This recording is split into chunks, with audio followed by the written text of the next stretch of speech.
নবী বলেছেন, কোন ব্যক্তি যদি জুমার দিন আসরের নামাজ আদায় করে তার নামাজের জায়গা থেকে উঠে যাওয়ার আগে এই দরুদ শরীফটি 80 বার পাঠ করে, তাহলে আল্লাহ রাব্বুল আলামিন তার 80 বছরের গুনাহ মাফ করে দেবেন এবং 80 বছর ইবাদত করলে যে সওয়াব হতো আল্লাহ তাআলা তার আমলনামায় সেই পরিমাণ সওয়াব দান করবেন।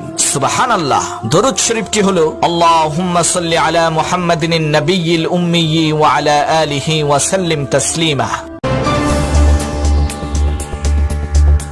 নবী বলেছেন, কোন ব্যক্তি যদি জুমার দিন আসরের নামাজ আদায় করে তার নামাজের জায়গা থেকে উঠে যাওয়ার আগে এই দরুদ শরীফটি 80 বার পাঠ করে, তাহলে আল্লাহ রাব্বুল আলামিন তার 80 বছরের গুনাহ মাফ করে দেবেন এবং 80 বছর ইবাদত করলে যে সওয়াব হতো আল্লাহ তাআলা তার আমলনামায় সেই পরিমাণ সওয়াব দান করবেন।